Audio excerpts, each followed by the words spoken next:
আপনি কি জানেন ব্রেইন ক্যান্সার হলে সেই ক্যান্সার কিভাবে অপসারণ করা হয়, কিংবা চোখের দৃষ্টিশক্তি আবারও ফিরিয়ে আনতে কিভাবে সার্জারি করা হয়? আজকে আমরা দেখতে চলেছি বর্তমানে অত্যাধুনিক প্রযুক্তির সাহায্যে মানবদেহের অভ্যন্তরে করা এমনই কিছু সার্জারির অ্যানিমেশন দৃশ্য, যেগুলো দেখার পর হয়তোবা আপনি শিউরে উঠবেন। তবে আপনি যদি দুর্বল হৃদয়ের হয়ে থাকেন তাহলে ভিডিওটি আপনার জন্য না। আর সাহসী হলে চলুন প্রবেশ করা যাক মানবদেহের অভ্যন্তরে। হলো মেগাভ্যাক। এই ডিভাইসের সাহায্যে অনেক সাবধানতার সাথে জমাট বাঁধা রক্ত অপসারণ করা হয়। প্রথমে জমাট বাঁধা রক্তের মধ্যে দিয়ে এই ডিভাইস প্রবেশ করানো হয়। তারপর এটা আকৃতিতে বড় করা হয়, অর্থাৎ ছড়িয়ে দেয়া হয়, এবং জমাট বাঁধা রক্তকে টেনে বাইরে বের করে নিয়ে আসা হয়। ভয়ঙ্কর ব্যাপার হলো এই জমাট বাঁধা রক্তগুলো বের না করলে সেগুলো পরবর্তীতে বিভিন্ন নার্ভের মধ্যে গিয়ে মারাত্মক সব রোগের সৃষ্টি করতে পারে। আর এই পদ্ধতি ব্যবহার করেই বর্তমানে ডাক্তাররা জমাট বাঁধা রক্তকে অপসারণ করেন।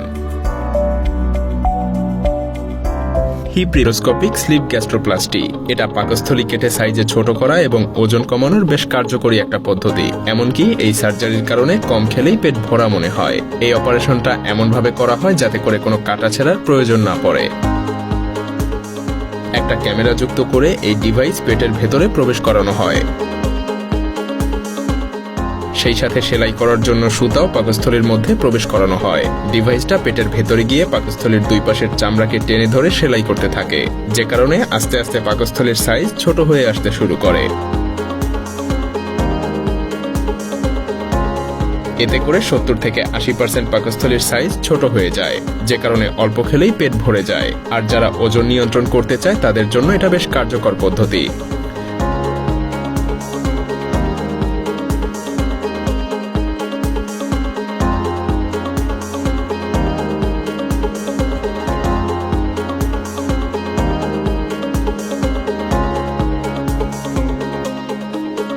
Brain cancer surgery. এই পদ্ধতি ব্যবহার করে পায়ের নখের অস্বাভাবিক বৃদ্ধি বা নখ বেড়ে গিয়ে ভেতরের দিকে চলে গেলে তা কেটে ফেলা হয়। এটা করতে মাত্র কয়েক মিনিট সময়েরই প্রয়োজন হয়। প্রথমে পাটাকে পরিষ্কার করে অ্যানেস্থেসিয়া দিয়ে অবশ করে নেওয়া হয়, যাতে করে রোগী কোনো ধরনের ব্যথা না পায়। এরপর বেশ সাবধানতার সাথে নখের পাশের মাংস সরিয়ে অতিরিক্ত অংশ কেটে ফেলা হয়।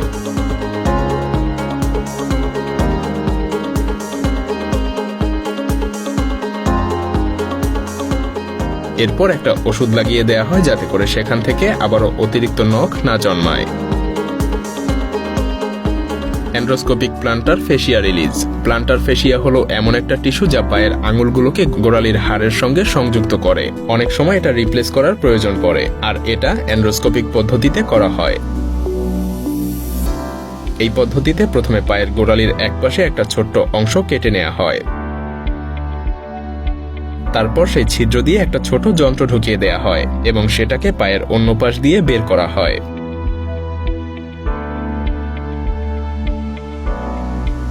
তারপর সেই যন্ত্রের মধ্যে দিয়ে একটা ক্যানুলার টিউব প্রবেশ করানো হয়। এরপর যন্ত্রটাকে বের করে নেওয়া হয় এবং টিউবটা ঘুরিয়ে সামনের দিকে নিয়ে আসা হয়।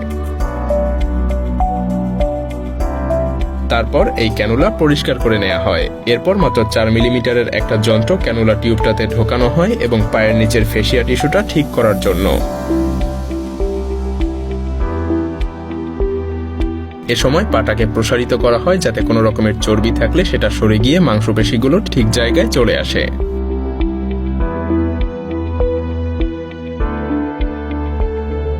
লাসিক সার্জারি।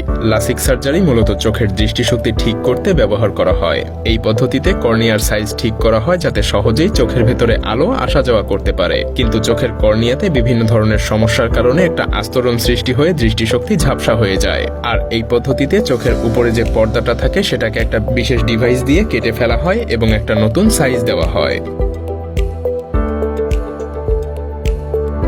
চোখের দৃষ্টিশক্তি বাড়ানোর জন্য এটা খুবই যুগান্তকারী একটা প্রক্রিয়া।